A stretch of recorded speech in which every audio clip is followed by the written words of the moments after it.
Olá, você está no UnaCast e hoje eu tenho a honra de ter um convidado especial, um cliente da nossa agência Clube Fiel, que é o Dr. Alexandre Ocubo. Dr. Alexandre, seja bem-vindo ao nosso estúdio de podcast. É uma honra recebê-lo. Eu que agradeço o convite, estou muito honrado aqui de poder participar desse podcast. Que bom. Aliás, é o meu primeiro podcast. Ah, então é? vai ser minha estreia. Então vamos estrear com chave de ouro, né? Com Já tomou um certeza. cafezinho, né? Então tá tudo... Já degustei aqui. Que bom, que bom. Muito bom. Doutor Alexandre, antes de a gente começar as perguntas, tá? Eu vou fazer perguntas tranquilas, pode ficar à vontade.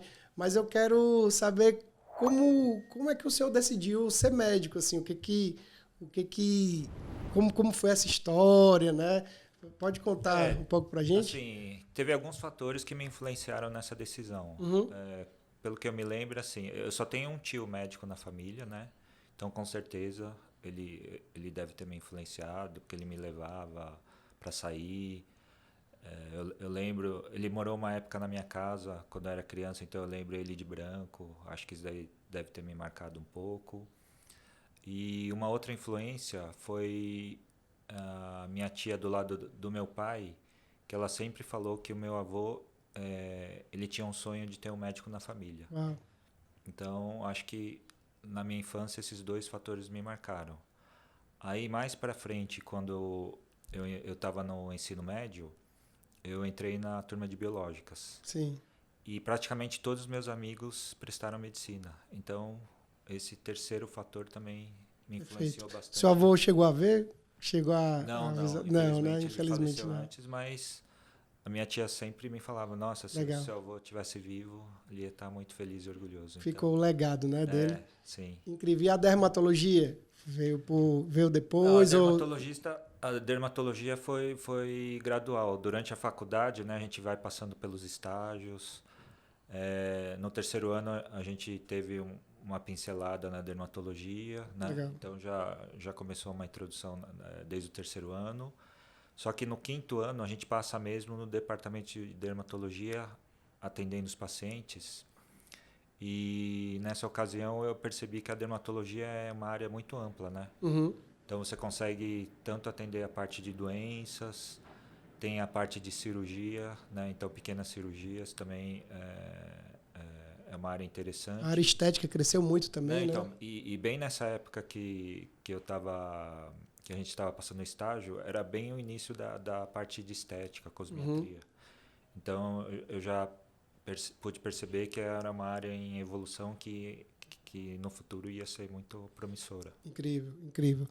E agora a gente vai começar a falar sobre as patologias, né, as causas ali, falar um pouco dos seus serviços também, que eu, embora já conheça, mas a ideia é a gente apresentar aí para as pessoas que estão nos assistindo.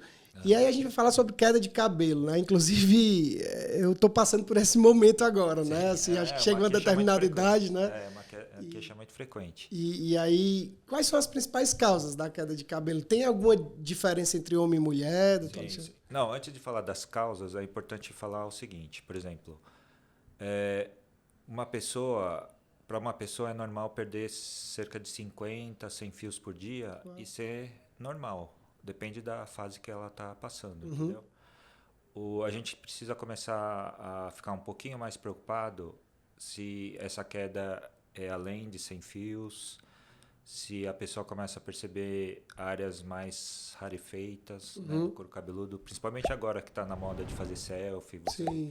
Aí, dependendo da luz que bate, você percebe, né, que o cabelo vai afinando. Sim. Né? Então, isso também é um outro fator de atenção.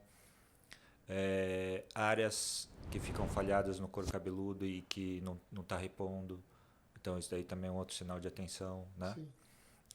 Quando você começar a notar essas alterações, seria interessante procurar um dermatologista para avaliar, né? Se é uma coisa normal ou se é necessário pedir exames, né, para investigar melhor. Tá? Existe alguma diferença no homem e mulher? Assim, as causas são na verdade, são assim, iguais? as mulheres têm muito mais frequência de queixa de queda de cabelo. Uhum, né? Talvez certo. pelo fato de ser com o cabelo mais comprido, afetar muito a autoestima delas, né?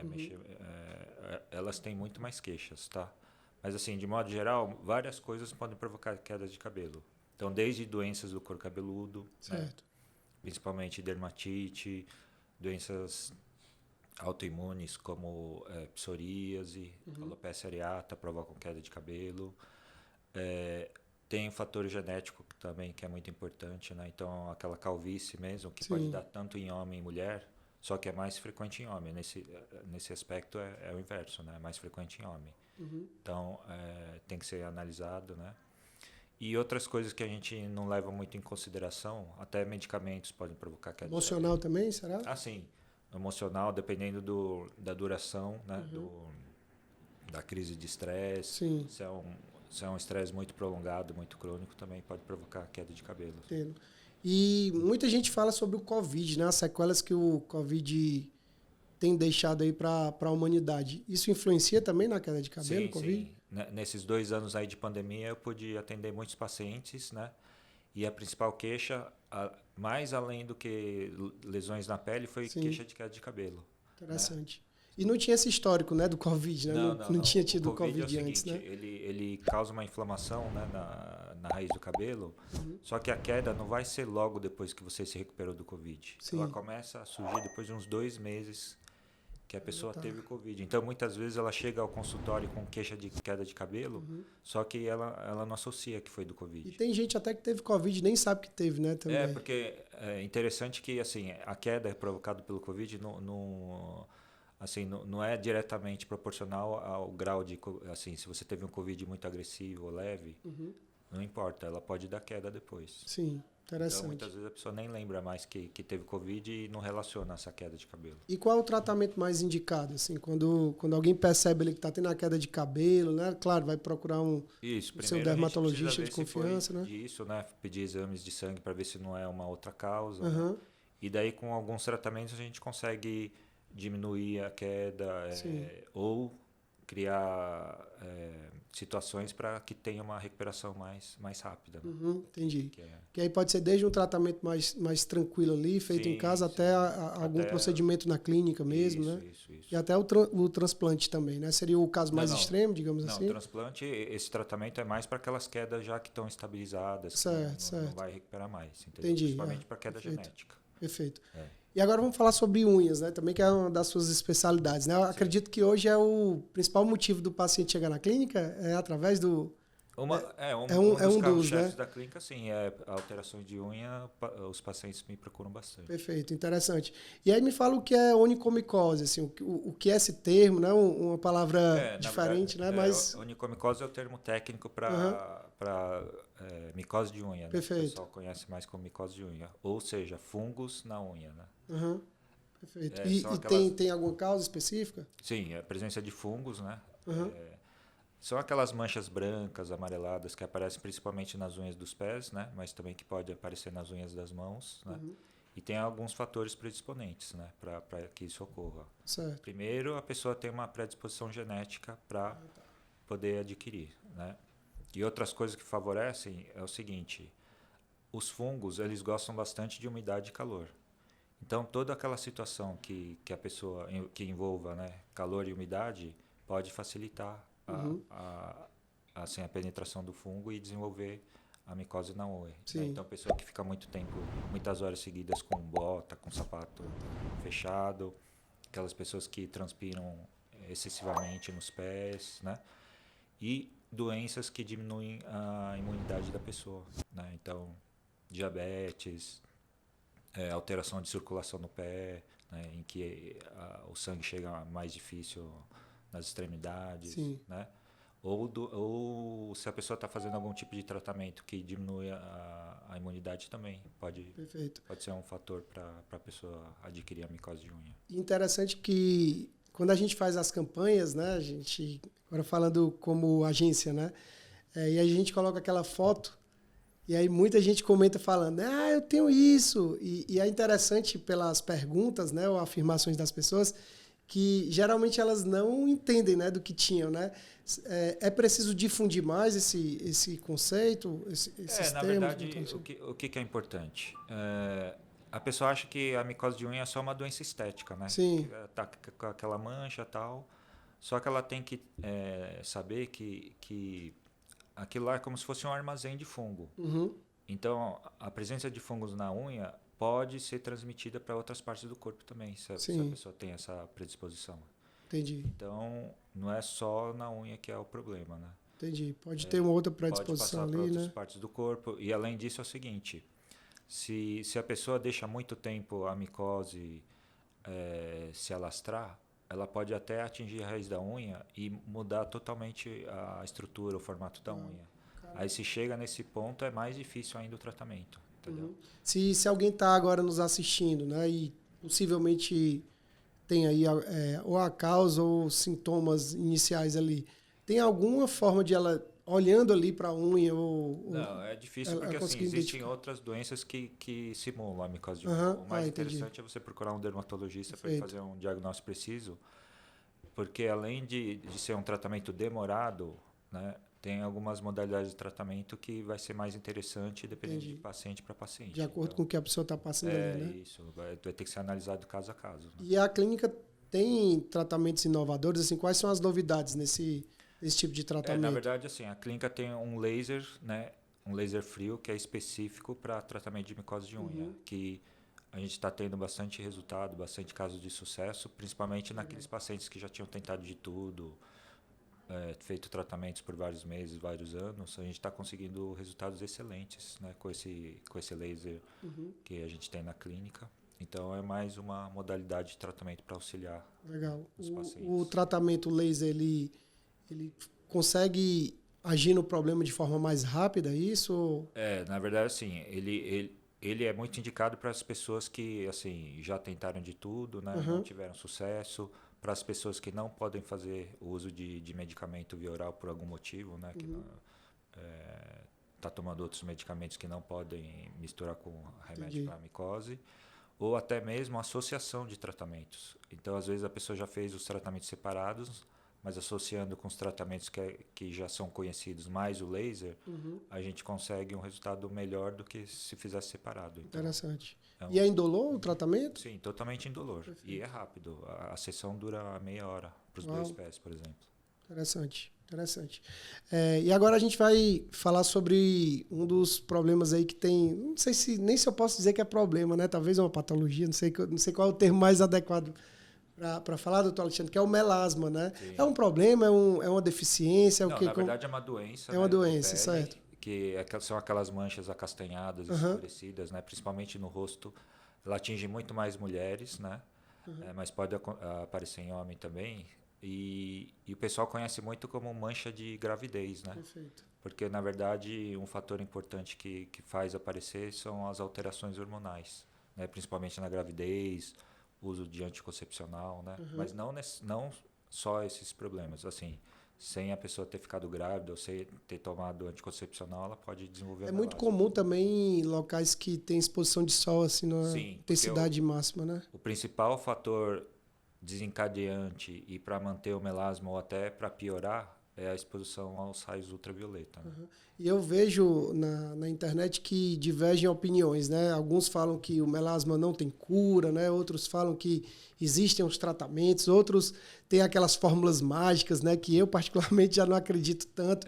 Mas qual é a modalidade, qual é o tratamento mais eficaz para o melasma? E tem cura? Na verdade é o seguinte, a grande maioria dos melasmas a gente tem que considerar que é uma doença crônica, ou seja, a pessoa vai conviver com melasma, mas com os tratamentos ela consegue manter o melasma ou praticamente sem ter o melasma ou bem fraquinho. Esse é o objetivo do tratamento. Certo. Porque, na verdade, assim, não existe nenhum tratamento sozinho que se a pessoa fizer não vai ter mais melasma. Então, seria uma combinação de tratamentos, né? E tem que ser um tratamento lento e progressivo, porque também aqueles tratamentos muito agressivos e rápido pode até melhorar no início, mas ela pode piorar depois, que chama o efeito rebote. Então, ela acha que melhorou, mas de repente pode voltar pior do que era. Entendi. Então, o melasma é uma doença bem sensível, bem delicada, que precisa ter um tratamento bem individualizado, né?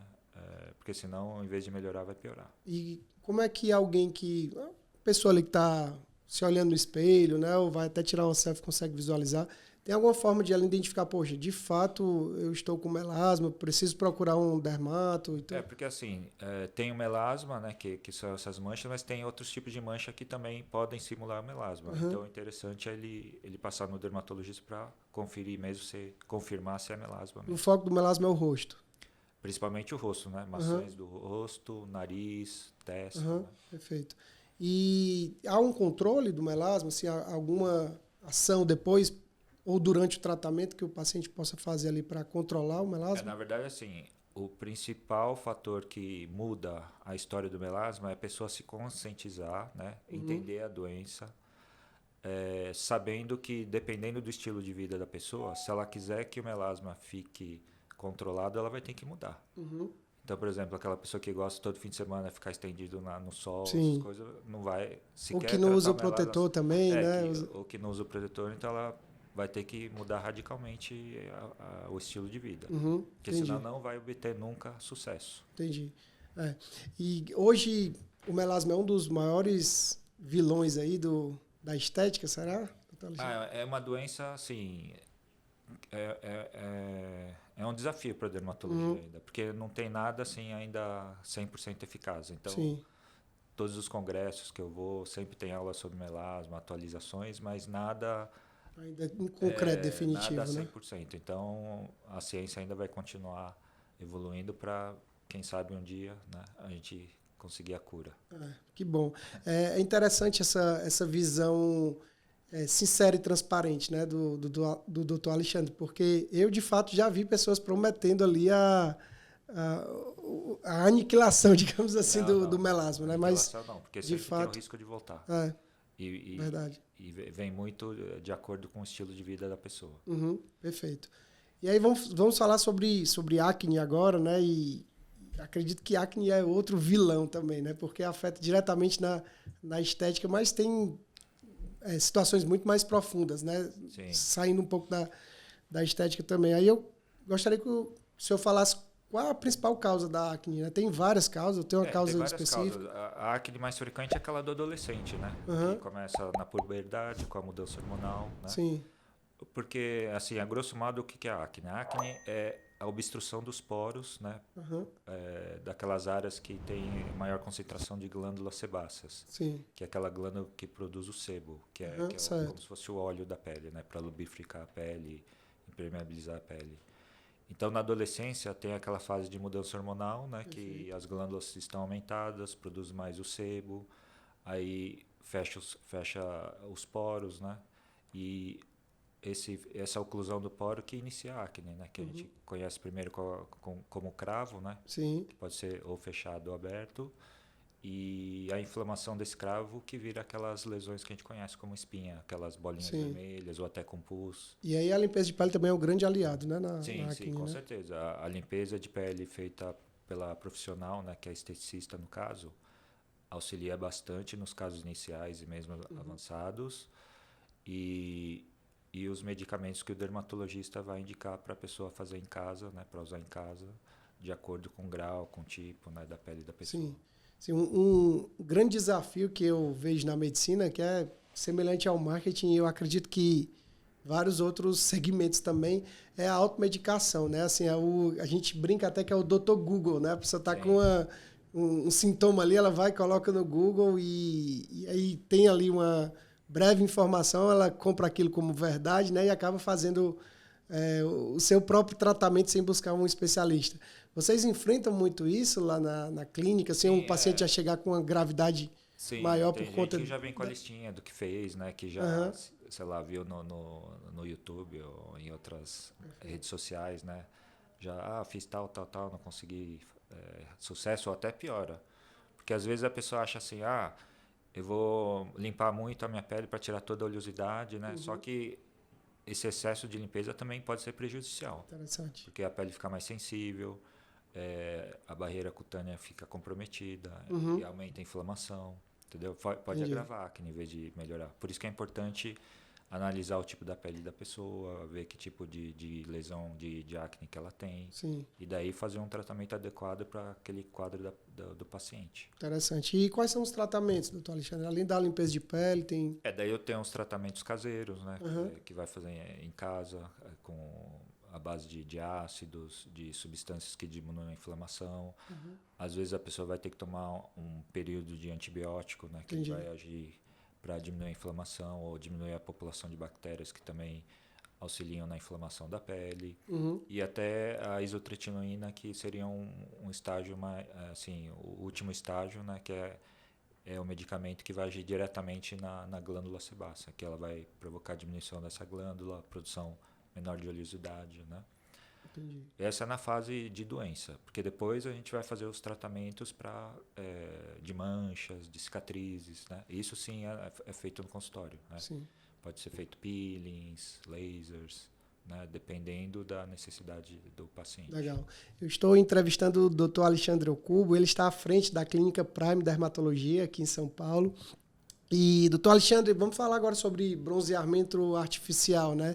Então, São Paulo a gente sabe que é uma cidade que não tem um sol tão ali, né, forte, embora no verão sim, né? No verão é bem intenso, né, o calor.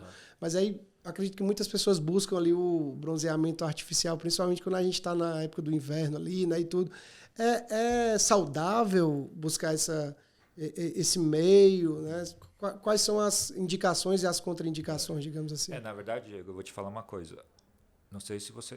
provavelmente você não sabe, mas o bronzeamento artificial é proibido aqui no Brasil. Sim. A Anvisa, desde 2009, né, fez uma portaria proibindo esses aparelhos. Não sabia, interessante. Então, na verdade, as clínicas que estão funcionando, elas estão meio irregulares, porque tanto a importação, a fabricação desses aparelhos estão proibidos desde 2009. E por que foi proibido? Porque, assim, vários trabalhos, né, nesses últimos anos têm... trabalhos científicos têm notado que naqueles países que o bronzeamento é permitido, teve um aumento de incidência de câncer de pele. Né? Então, principalmente a partir de um certo número de sessões que a pessoa faça, ela aumenta significativamente a chance de ter câncer de pele. Então, a Anvisa, analisando esses trabalhos nos últimos anos, decidiu por proibir esse tipo de tratamento, né? Sim. Quando você foge ali do natural e você vai para algo artificial, né? Você acaba expondo o seu corpo, né? Sua pele, né? Porque na verdade, assim, quando você faz a exposição solar assim naturalmente, você tem aquele termômetro de saber quando você já exagerou o sol, que é aquela queimadura solar, né? Sim. Então, você fica no sol, só que depois de um tempo a sua pele começa a queimar e você naturalmente sai do sol, né? Sim. Só que o bronzeamento artificial não, porque ele é só um tipo de radiação que chega na pele. Sim. Então você não sente nada, vai passando, né, aquela radiação, vai acumulando na pele e depois de um certo tempo, um certo número de sessões, ela pode provocar, né, surgimento de câncer de pele no futuro. Nossa.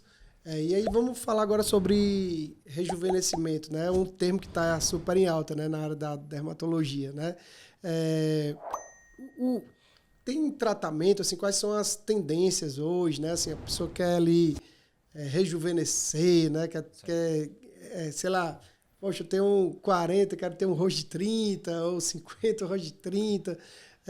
Eu sei que existem muitas promessas também, né? No meio do marketing, né? E tudo.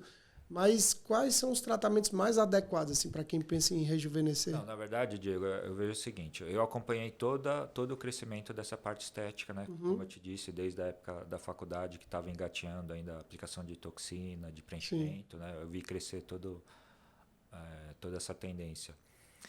Eu vejo agora essa parte de estética facial, de rejuvenescimento, a tendência para o futuro eu acho que seria uma coisa mais natural. Certo. Porque no início a gente fazia os procedimentos e dava aquela aparência um pouco artificial, né? Sim, tem até uns memes, né, na internet, né? Muitos memes falando. Então eu acredito assim, a tendência daqui para o futuro seria um rejuvenescimento mais natural possível. Perfeito. Você levando em conta as características da feição da pessoa, né? Diminuindo aqueles sinais que talvez sejam um pouco assim mais exagerados, mas sem tirar a naturalidade, né, da pessoa, para não a pessoa ver que ela está bem, mas sem parecer falso. Né? É aquela impressão que você olha para a pessoa, fica tentando identificar ali ela tá o que ela fez, com o rosto mas bem, com a aparência descansada, entendeu? Mas não com aquela aparência assustada ou inchado, entendeu? Perfeito. Que a gente vê, ela fez, com certeza fez alguma coisa, né? A gente percebe também um aumento de profissionais fazendo esse tipo de procedimento, né? E às vezes nem não tendo uma qualificação ali tão adequada, né? Porque daí acaba assim, você percebe, né? Fica todo mundo meio com a cara igual, né? Sim. Sei lá, parece que saiu de uma forma ali, né? De um modelo de produção, né? igual. Aquele né? formato de rosto, aquele formato de lábio, o jeito do lábio, o jeito da sobrancelha, entendeu? Entendi. Eu acho que essa parte de rejuvenescimento tem que ser uma coisa bem individualizada, né? Você escutando o paciente, quais os objetivos, o que incomoda ele, e de acordo com essa conversa, a gente vai chegando nos melhores procedimentos para aquela queixa e assim tendo o resultado que ela deseja. Interessante. A gente está concluindo, doutor Alexandre, e eu quero fazer aqui uma última pergunta relacionada à clínica, né? Eu sou paciente da clínica e quando a gente chega lá, realmente a gente sente ali um atendimento diferenciado, né? Tem uma energia diferente ali na clínica, né? Você se sente bem, se sente em casa. Eu lembrei do mote, né? Do slogan que vocês usam, que é a sua autoestima é o nosso Ikigai, né? Então, me explica um pouco o conceito da clínica, assim, a importância de gerar essa experiência, né? Esse cuidado. Na verdade, assim, o que a gente leva em conta lá no atendimento da Prime é o seguinte, o paciente é um ser humano, né? Perfeito. Não é só uma doença ou uma queixa, né? Então, primeiro a gente tem que conhecer o paciente, ver o que ela está procurando, quais os anseios, quais as frustrações. E muitas vezes essa parte é mais importante do que mesmo fazer o tratamento. É você identificar o que ela veio procurar na clínica. Sim. E acolher o paciente, né? Isso é o que eu acho muito importante. Essa parte de acolher, acompanhar a evolução do paciente, né? Se ela está tendo uma satisfação boa, se está correspondendo às expectativas. Eu acho que isso é muito mais do que o próprio tratamento em si, né? Perfeito. Eu acho que é acompanhar o paciente como um todo. Eu creio que para um tratamento ele ser eficiente, a pessoa precisa estar bem emocionalmente também, né? Sim, com certeza. Ela precisa confiar, né, nos profissionais que vão cuidar dela, né? Ela precisa também dar o primeiro passo, né? Tem a parte da pessoa também, né? Não é só o tratamento em si, né? A pessoa ela tem que manter um hábito ali, né? De cuidados, né? Sim. Então ela tá bem emocionalmente, se sentir em casa, se sentir cuidado faz toda a diferença, né? Na verdade, assim, ela tem que estar no global bem, né? Perfeito. Então, tanto a parte emocional, a parte de alimentação, a parte de atividade física, até de sono, influencia, né? Então, se ela está bem equilibrada, o tratamento flui naturalmente. Incrível. Então, pessoal, eu estive agora com o Dr. Alexandre Okubo, uma conversa riquíssima, né, sobre o universo aí da dermatologia. O Dr. Alexandre está à frente da Clínica Prime. Agradeço a sua presença e até a próxima. Muito obrigado, Diego.